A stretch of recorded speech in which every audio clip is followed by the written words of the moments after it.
Among its forests, seas, and plains, Europe's wilderness is home to some of the continent's rarest and most endangered species. This series will take you to some of its remotest corners to show you its incredible diversity.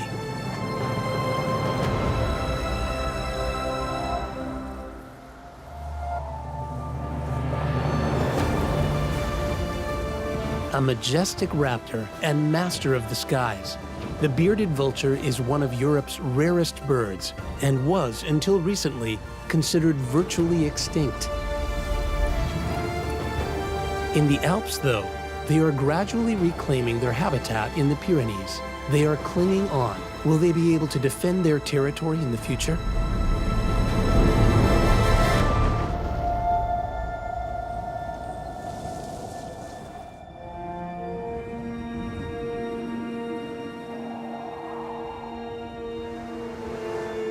A sea of towering summits. Green slopes between them frame magical rock formations, which majestically shoot up towards the sky. The tough mountain world of the Alps creates extreme conditions in which only the strongest can survive. The bearded vulture's hunting ground is up here, above the tree line. This is a permanent glider. Born on the thermals created by the mountainous landscape, it can float for hours above the slopes looking for food. It doesn't miss anything in its surroundings. From down on the slopes, this great bird inspires respect. Living in the mountains means living with hunters. But no one need fear the bearded vulture. As scavengers, they are not interested in living prey. Its sharp eyes scan the slopes for dead animals. Vultures play an important role here, removing carcasses from the landscape and helping to slow the spread of disease. The bristly, dark beard under their bill gives them their name. No one knows if this beard has any practical use.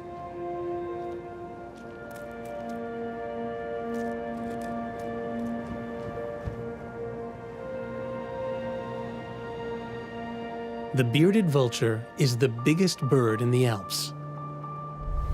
Its wingspan of 2.8 meters is considerably more even than that of a golden eagle, and their light frame of 6 to 7 kilograms allows them to become masters of the sky.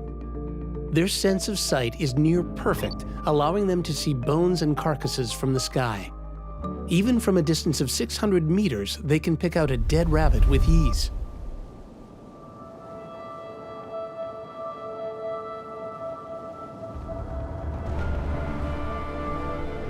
The Swiss National Park in Graubünden is the oldest nature reserve in the Alps. 4 mating pairs of vultures have raised chicks here this year. Their eggs hatch at the start of the year, and the chicks are ready to fly the nest by summer.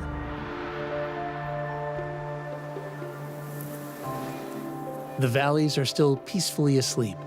It takes some time for the forest to come to life each day.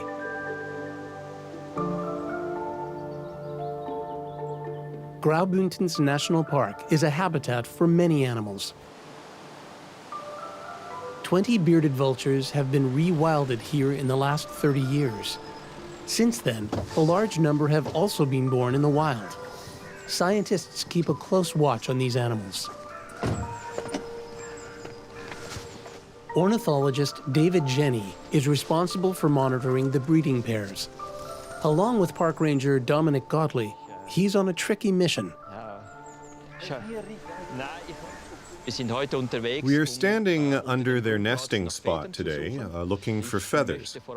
I would most like to find wool, which has fallen from the nest and come to rest at the bottom of the rock formations from when a youngster has flown off.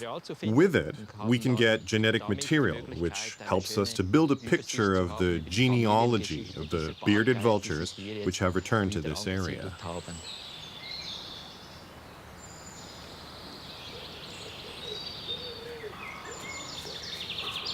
Bearded vultures will come to wherever there are a lot of hooved animals.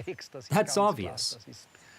And we have huge species density here in the national park. It's the most diverse place for game animals in Europe. Most of the national park is high in the mountains. With its mighty peaks of over 3,000 meters, it is the perfect habitat for bearded vultures.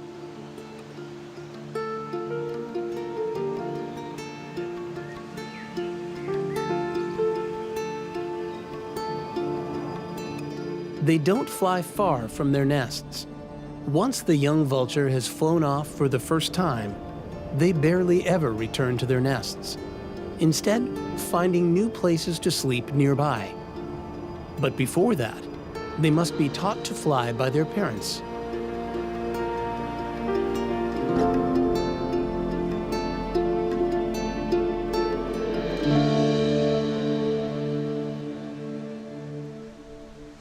The youngsters are very dark. The head is almost black, dark gray and monochrome. The adults are very light on their breasts. They would actually be white, but they dye themselves in this reddish tinge. Their heads are also very light, at least by comparison to the young ones. Jenny does not want to disturb the birds. He only gets close to the nest because he knows it is no longer in use. He has been observing it for a while.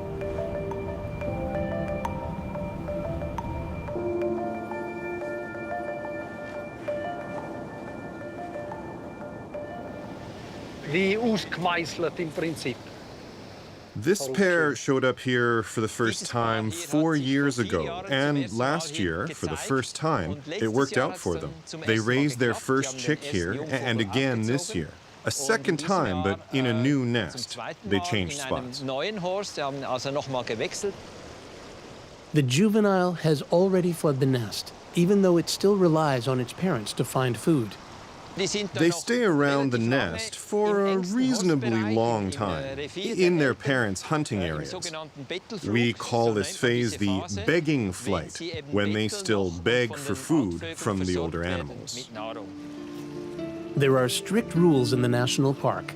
In order to protect the animals and their habitat, people have to stay on the paths. David Jenny has special dispensation to break this rule, as the vulture's hunting ground is a long way from the path. Years of experience are needed to get there safely.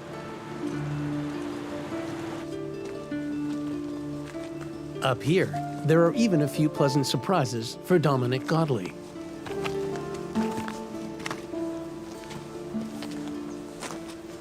Oh, this is really rare. Brilliant. Really great. Strawberry blight. In 20 years here, I have never seen it in the park. This is the first time. And completely by luck. Great. Nice. Few plants thrive in high mountains. The thin air makes life impossible for many species. The tree line is around 2,200 meters in the Central Alps. Bearded vultures depend on unforested areas at around this altitude to hunt. They are most likely to spot the carcasses of dead animals where there are no trees. The nest provides a perfect spot to observe the surrounding mountains and to see if any rivals enter their territory.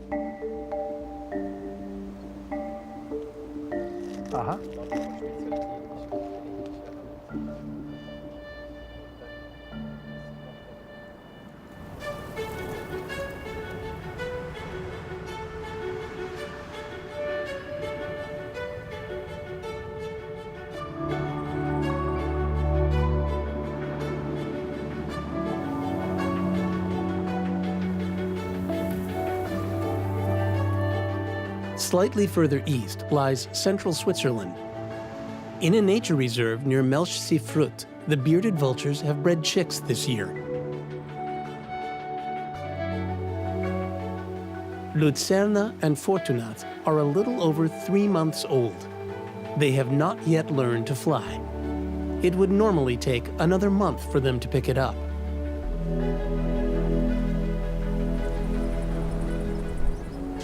These two are dependent on human help.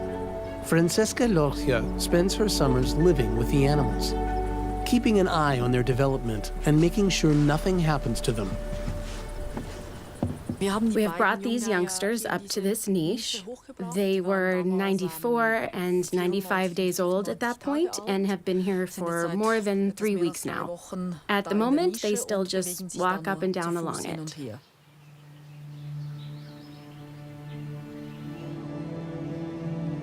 There was a time when there were no bearded vultures left in the Alps. They were hunted because it was thought they preyed on lambs and even on children. In reality, they exclusively live off carrion. Their resettlement in the Alps began in the 80s, and scientists like Lorgia are to thank for the fact that around 300 live here now.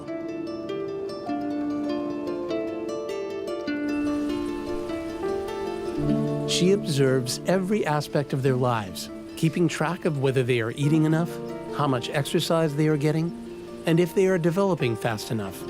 They will, however, soon be on their own.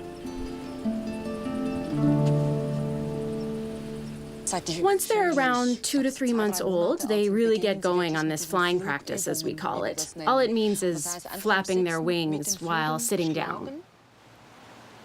They need to develop and train their muscles. The chicks beat their wings up to 200 times a day, and soon they will be able to have a go at flying for the first time.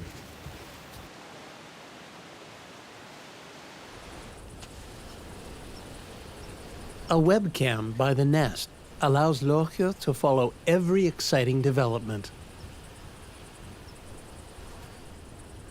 You get obsessed by it. Of course, you hope that everything will work out, but that comes with a bit of worry. It could be an injury, or a golden eagle could come and attack them or something. It could be anything, but it makes you nervous for the vultures. For as long as they cannot fly, the young vultures have to be protected from other animals.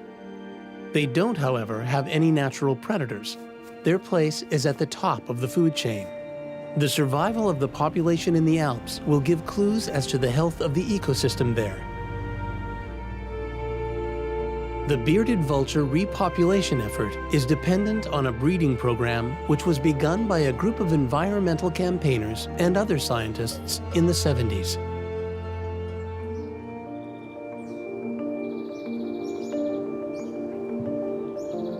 West of the Alps, near Donauauen in Austria, lies the owl and raptor breeding station at Haringsee. They have been caring for bearded vultures for more than 40 years here, in this small oasis for all manner of species.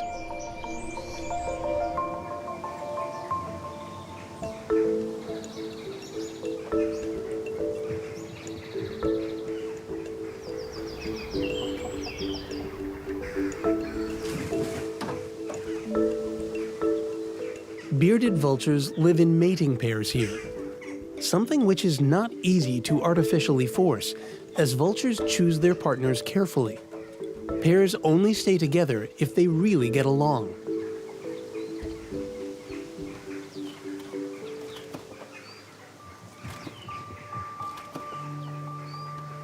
Bearded vultures live in romantic relationships.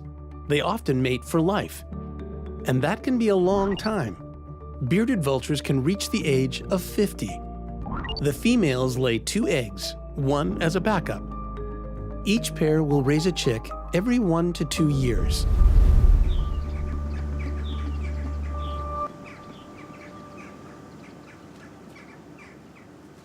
Hans Frey is a vet and was one of the founders of the Bearded Vulture Reintroduction program. He has led the breeding program ever since, and as a result, knows what the birds like. He has always tried to recreate life in the wild for them as much as the aviary allows. At the start of autumn, he provides materials for them to build a nest. It is this time of year when wild vultures start looking for a suitable spot among the rocks to set up homes. Life in an enclosure is obviously boring, even for a bearded vulture. We try and give them things to do with ideas like this. A well-appointed nest is also important to hatch an egg. Bearded vultures incubate their eggs for 8 weeks in the middle of winter. Wool means that the egg has a soft and warm habitat in the nest.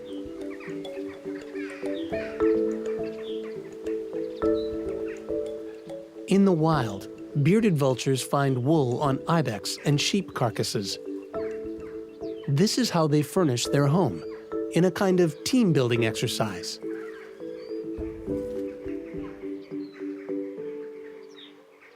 It's a really important way that the pairs bond because they build the nest together.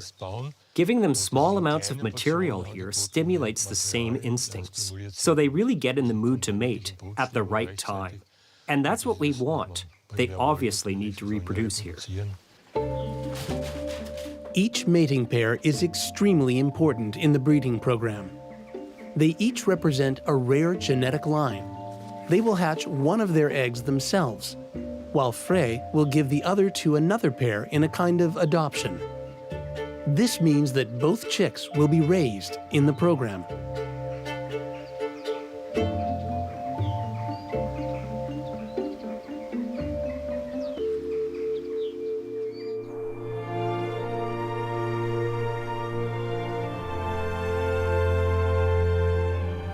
Juveniles from the breeding program are released in the mountains.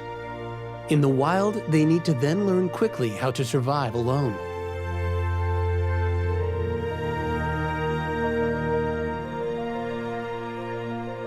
Franziska Locher has released many bearded vultures in her career. She has been fascinated by this rare species since her childhood. Several years ago, she and a team of scientists began the hunt for a suitable release location in central Switzerland. And the nature reserve here provided everything they were looking for. Ever since, she has spent her summers in Melchsifrut. Nature photographer Hans-Rudi Weyrich hopes that Luzerna and Fortunat will have a go at flying today. He wants to document this key moment.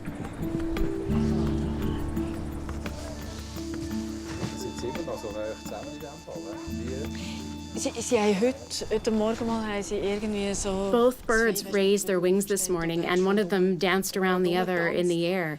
But it was very relaxed and no big hoopla. It was quite a funny situation. So let's see what happens. Fortunat, the male, will probably fly first, right? 121 days really is old for a male.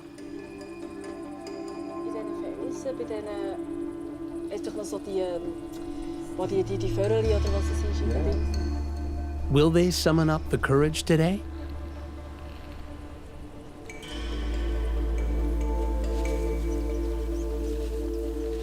Weyrich has been taking photographs his whole life. He knows how to find the best spots. This is a good position here, actually, where you'd be able to photograph the birds well if they did take off. We have the light behind us on this side, and the wind is behind us too. When the birds take off, they tend to fly into the wind. And that means... the wind is getting stronger. Maybe we really will get a chance to observe this event from here. That would be absolutely wonderful, of course. Weyrich keeps well back.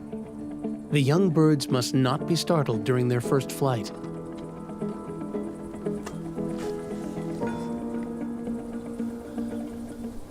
Of course, it really is a waiting game. Waiting, waiting, waiting. But then you can't miss it when it does happen. While the young vultures are still refusing to leave their ledge, Weyrich spots something gliding in the sky. A huge, unrecognizable bearded vulture in flight. Wow. Nature. Never expect anything, but enjoy everything it has to offer. This is crazy, right?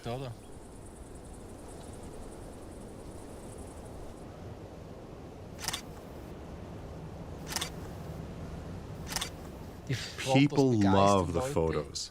Yeah, they say, wow, what is that stunning bird? Photos ultimately allow us to transport our emotions. For me, it really is amazing how excited people get and how they develop positive emotions towards these birds and, yeah, get interested in them.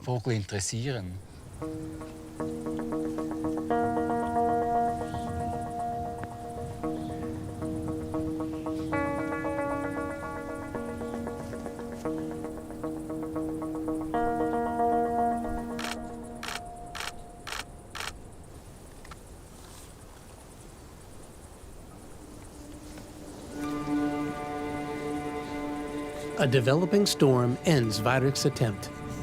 As a climber, he knows how dangerous storms can be at this height. The two young vultures won't fly in this bad weather either.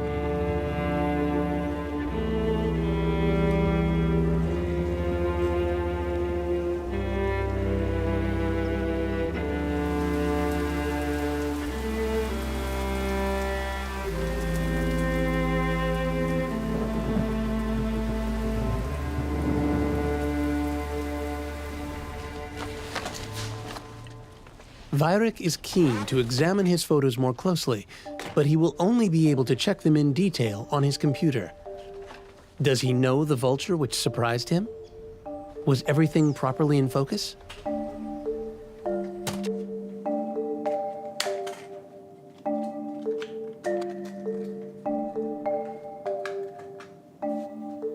Today's visitor was a juvenile. The younger ones look like pirates. They're a bit eccentric looking. But I find the metamorphosis amazing, which takes place between this stage and when he's fully grown in 7 years and has taken on the full coloring.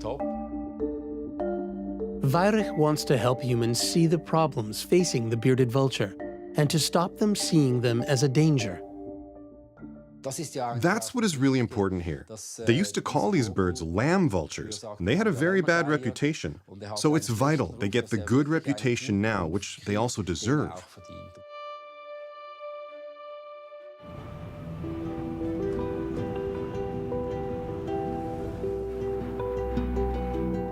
In the Spanish Pyrenees, it is hotter and drier than in the Alps. During the summer heat, the red slopes disappear into a haze. It is in this harsh, unspoiled habitat that Europe's largest bearded vulture population lives. The mountains here are wild and primeval. Many parts of them are barely connected to human infrastructure, ideal conditions for the vultures. Just as in the Alps, there is plenty to eat up here. Even the bones of dead animals are on the menu here. Bearded vultures never became extinct in the Pyrenees. Today, however, they are at risk thanks to their human neighbors. The vultures are often killed by poison or leftover medicine in the carcasses which they eat. Elena Vega Aldrufeo observes animals in the wild. She knows where the birds nest and where each one has its territory.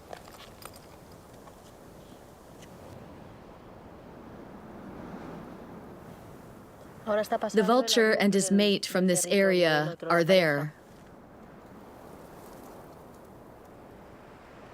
Today, she noticed something odd.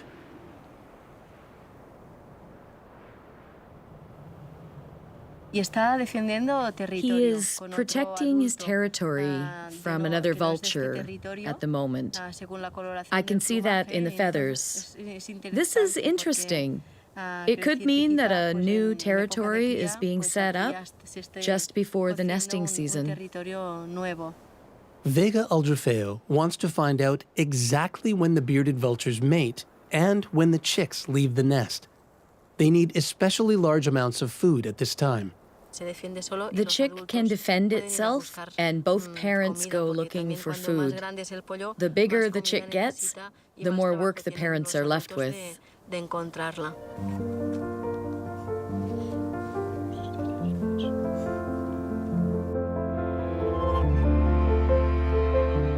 In the hunt for food, vultures will cover enormous distances.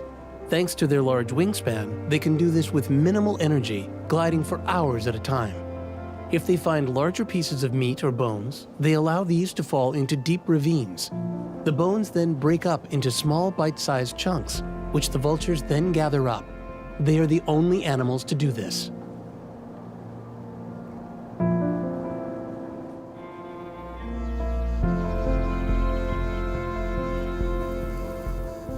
The abandoned village of Buceo lies in the middle of the vultures' territory. Hardly anyone ends up here anymore. Jordi Canut has, however, brought some life back to the village in order to be able to observe the bearded vultures. From this unique spot, in whatever direction he looks, he can see his favorite animal.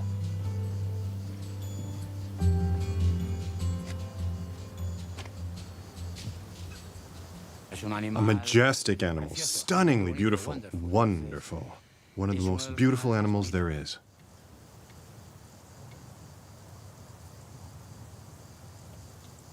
A creature that enjoys flying, an aerodynamic sensation. Their strategy is fly, fly, fly. They fly to find food. But Canut is worried.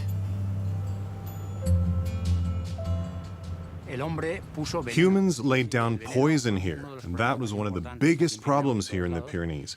It was done for wolves and bears here, and is now affecting birds of prey like the bearded vulture. If a vulture eats a dead mole, which has been poisoned, the vulture dies too. Poison is a huge problem. That's why we have these feeding stations. Canut has taken on the task of providing bearded vultures with safe food in order to protect them from extinction. Alongside the bearded vulture, the Pyrenees is home to Europe's other 3 vulture species. By disposing of carcasses and thereby keeping many diseases in check, they act as a kind of health and safety board in the animal kingdom. The griffon vulture's name comes from their similarity to the mythological creature, and their long necks allow them to pick the best bits of meat and tendons off carcasses. Black vultures can be identified by their dark plumage and their monk-like hairstyle. The smallest vulture species is the Egyptian vulture. They eat the leftovers after their larger cousins have picked the meat off a carcass.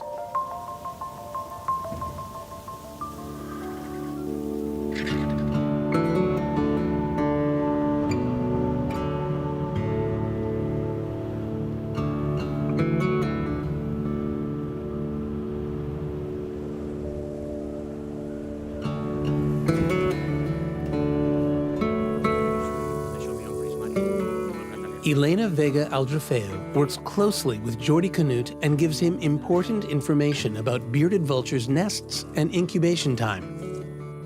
Together, they ensure that the vulture's feed satisfies their needs as much as possible. We know that if there is enough nutritious food for the vultures, and especially at the most important times, the nesting season is key. We can shore up the population. Canut discusses every aspect with the scientists. It is all about getting the quantity and quality of food right. We have to work out how much to put out. Better a small amount of good food than a lot of bad.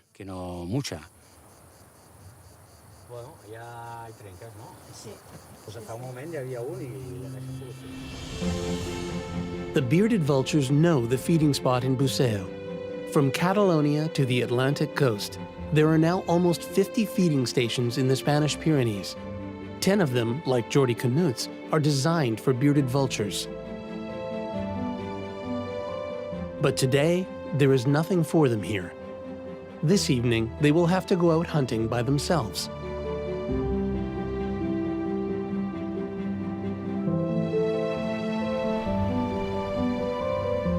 It is very different in Switzerland. Lucerna and Fortunate are waiting for their food. Now at 4 months old, they are almost fully grown and have an appetite to match.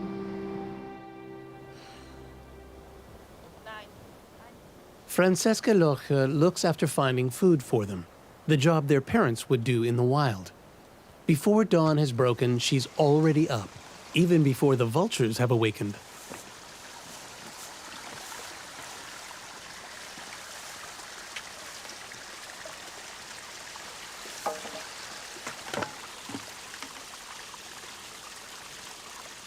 The vultures generally get roadkill from us. These are animals, mostly deer, which have been killed by cars. And they have everything: bones, skin, hair, meat, everything. The vultures can pick out exactly what they want to eat. Ideally, they should not be aware we are bringing the food, that they have human delivery couriers. Instead, it should just be a land of plenty for them. Oh, there's another one. If the young vultures are to survive in the wild, they cannot get too used to humans.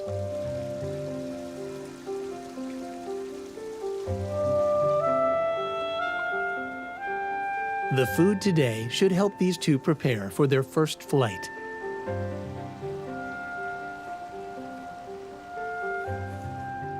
In their first couple of flights, they are mainly worried about how to fly. As time goes on, they begin to be able to look around and see where things are and where food could be. And that's why we look for clear areas where the vultures can see it from the air, but also not too high up the crags where they cannot land, but in places which they can reach on foot. I need to get a bit of a move on now and get off the mountains because we never know when they might take their first flight. It could be this early. I want to be able to watch that and not miss anything.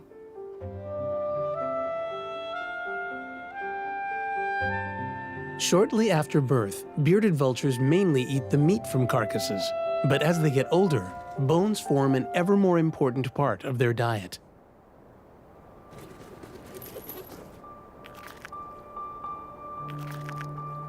They can swallow larger chunks of food, like the foot of a chamois or a deer whole.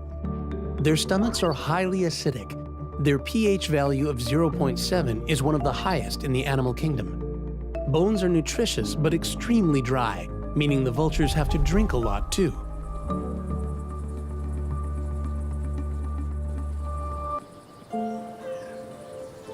The aviaries in Haringsi are almost all protected by the shade of the trees.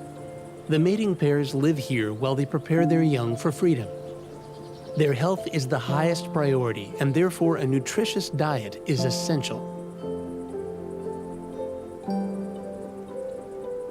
Hans Frey feeds the birds with bones every day.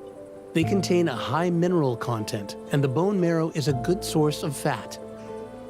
Hans Frey knows the individual characteristics of the vultures precisely. These two have been together for a long time, at least 20 years, and have raised many chicks. With them, it's clear she is the boss, and he has to back down a bit or there can be trouble. Bearded vultures aren't tender with each other. If he does not move or she wants to sit in that spot, he has to go. That's the deal, because she is much bigger than him.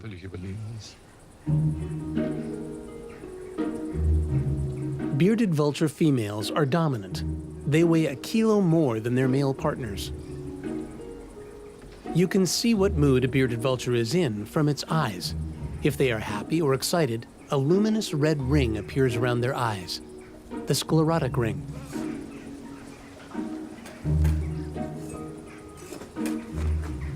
Fully grown bearded vultures have a skirt of white feathers on their stomach and legs.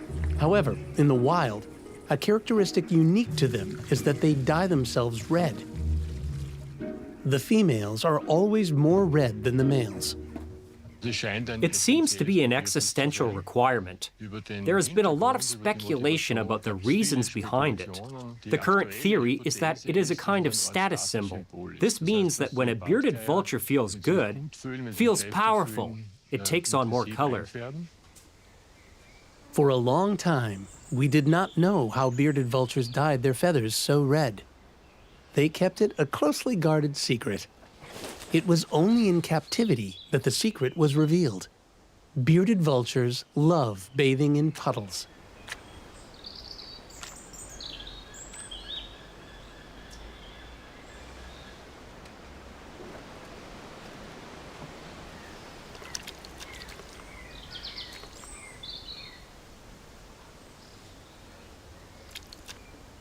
In the wild, they deliberately seek out bits of water which contain iron oxide. In the mountains, there are a lot of puddles with this characteristic.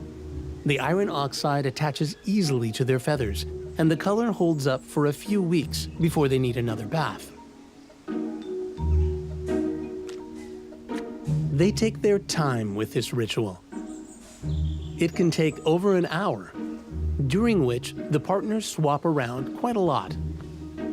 Their red eyes show how much they enjoy this bath.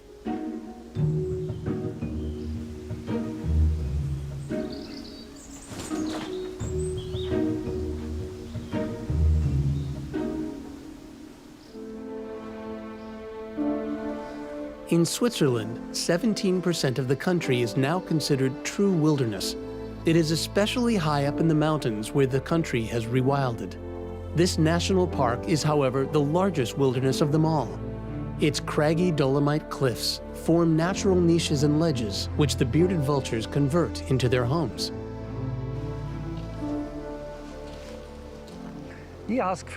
David Jenny and Dominic Godley have been successful. They can identify individuals using feathers and therefore investigate the health of the gene pool. As bearded vultures are still so rare, the species will only survive if there is enough genetic mixing.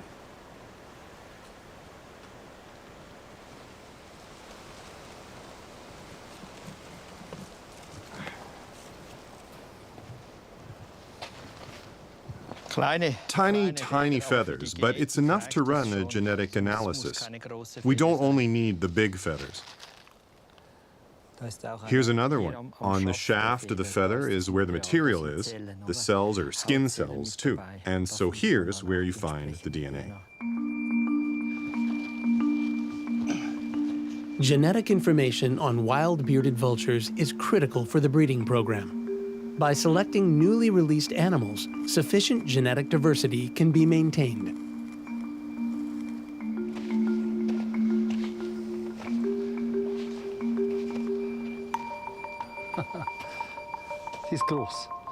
The feather is a fantastic object with an amazing structure. It has a range of functions, keeping warm, insulation, contouring, camouflage, and of course the ability to fly. It is extremely light. Feathers are molted every couple of years. This means they are replaced with new ones as they are no longer fit for function.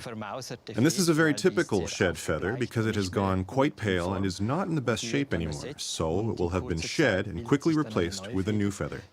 In about 40 days, a huge feather will grow. 40 days, really? You can see it here a bit. This is one day and this another, and on it goes. About this much grows per day. Bearded vultures are actually the biggest nesting bird in the Alps today. And one thing we don't know is, why aren't there any bigger ones? A glider airplane is much bigger. The molting of these feathers is one reason, as it creates a limit, and the feathers have to be replaced quickly. That's why they grow back so quickly. That requires energy, which is probably one of the reasons why they are at the upper end of the size scale.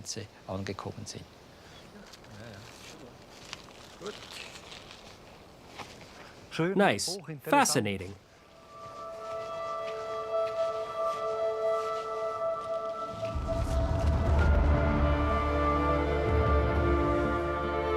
Their light feathers and huge wingspan mean bearded vultures are among the very few really agile gliders. The positioning of their nests among steep cliffs has another advantage. The thermals are particularly strong here. The cliffs heat up and the warm air rises, which the birds use to circle high up in the air with minimal energy expenditure. Extreme mountain weather does not affect bearded vultures. From high above the peaks, they can explore the whole alpine region, and they can travel hundreds of kilometers with ease. When they are young, they tend to travel a lot, but as biologists have discovered, they also love home.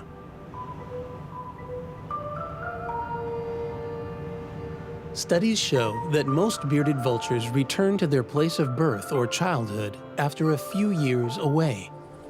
This kind of behavior is called philopatry. Lots of juveniles always come back to Melchsifrut and Franziska Lorche. After spending some time roaming around the Alps, they return to the mountain ledge where they were released. Finja is a vulture who was released here in 2018. Because she is fitted with a GPS transmitter, Lorche can see where she is and how she's getting on. This is Finja here, circling. The GPS spots ping every second, which is why we can see so clearly that she's flying in these rings, where the thermals are pushing her up from where she can make some progress. Or she can fly back and forth along these cliffs here. Nowadays, we can see these thermal loops very clearly. They're what paragliders also use, but birds discovered them first.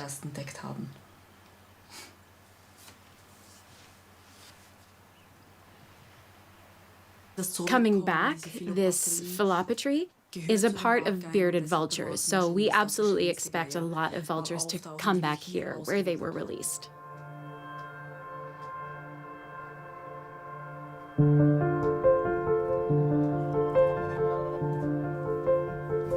Lorche sees that Finja has moved further away.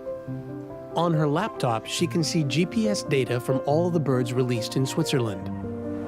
This allows her to monitor the population and any returnees from here.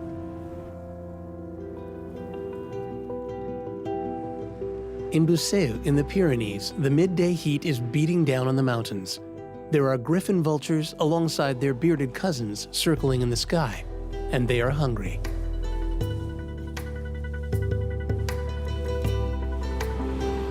Vultures' instincts are good. If they see a car driving up the mountain at lunchtime, they know what's going on. It's time for a proper spread. Jordi Canute and his son have loaded up their car with leftover meat from a local deli. They drive into the valley once a week to get healthy food to feed the vultures.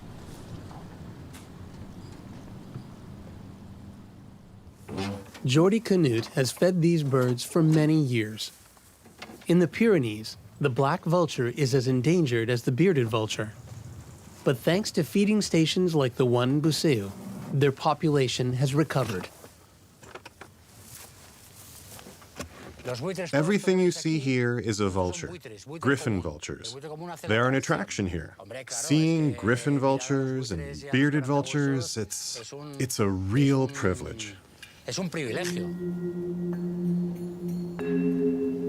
Most of the birds which come to the feeding station live near Buseu. But many will also travel a great distance because word has got round among vultures that this is where the best food is.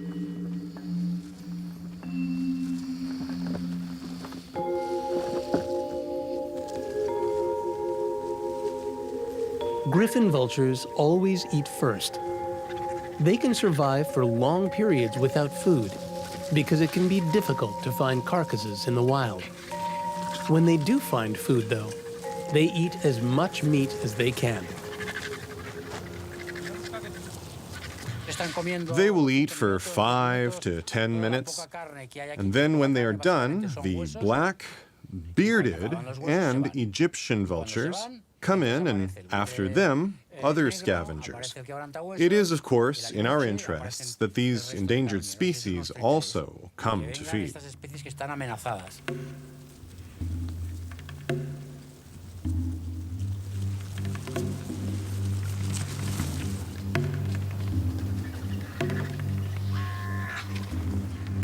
Canute has to hide quickly so that the bearded vultures will summon up the courage to come to the feeding station and take some of its nutritious food.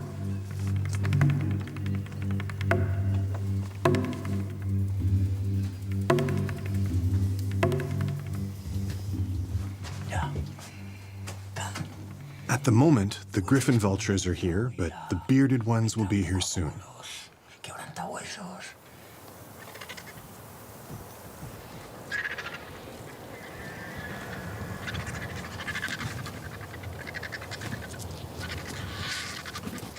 Bearded vultures are intelligent, cautious, and curious.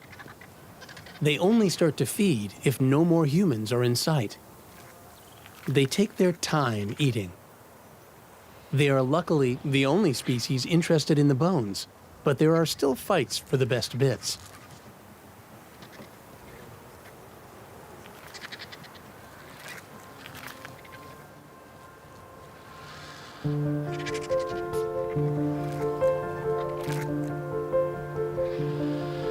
Many of these birds cannot live without human help. Mankind is both a danger to and a guarantor of their survival. The future of these majestic creatures is uncertain.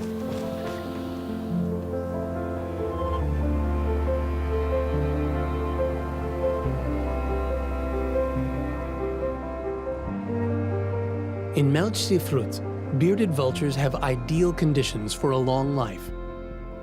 In the Swiss Alps and its many nature reserves, there are huge reserves of wild animals. Almost 100,000 chamois and 15,000 ibex live here. In summer, marmots frolic on the green slopes here after they emerge from hibernation in spring. Hans-Rudi Weyrich is having a second go today. He is certain that Fortunat and Luzerne will fly for the first time today. The conditions are perfect. The two youngsters are now 123 and 125 days old. About time to get up in the air. Their muscles have been well trained and the wind conditions are perfect. They are being observed from all sides. When will they set off?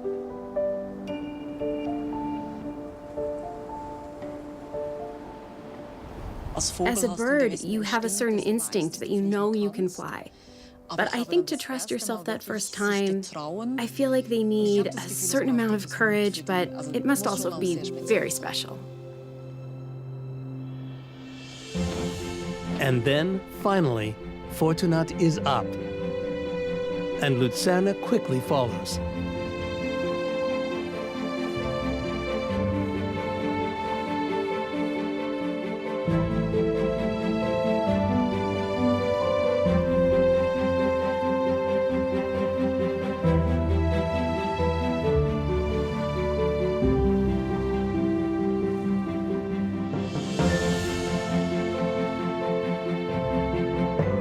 The two youngsters still look a bit unsure of themselves in flight, but they instinctively know that their tail helps them steer.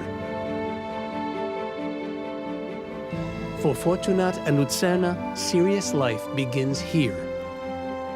Like all other birds of prey, they need to learn how to get on with all the dangers in their habitat, and they still need to practice taking off and landing on steep mountain faces.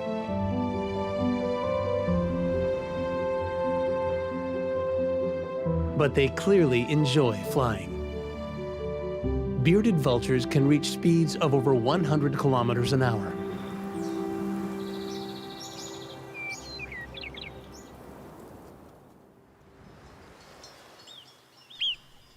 The marmots are sounding the alarm. You can hear it. That's always a sign that a big bird is around. There are quite a lot of marmots here. If you hear a loud whistle, it's often a sign that a vulture is flying around. Sometimes you can forget to take photos and just watch, as it is so captivating. Wonderful.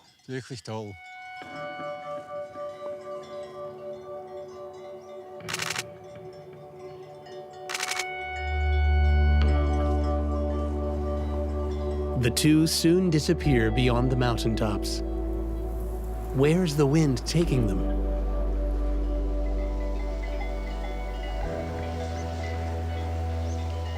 Franziska Loche still has contact with them.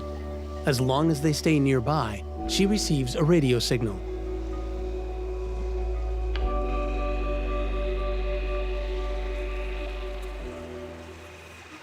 When the vultures fly off, it is a bit painful that they have moved on and that you can't observe them every day. And you hope that everything will be okay and that they will make it, that they will really master being alone in the next few months. It's probably more of a farewell for me than the vultures.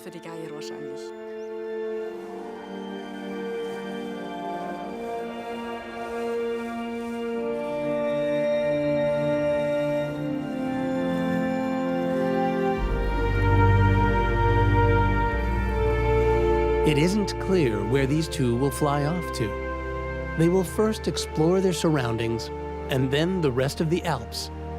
And one day, they will return to where they first flew.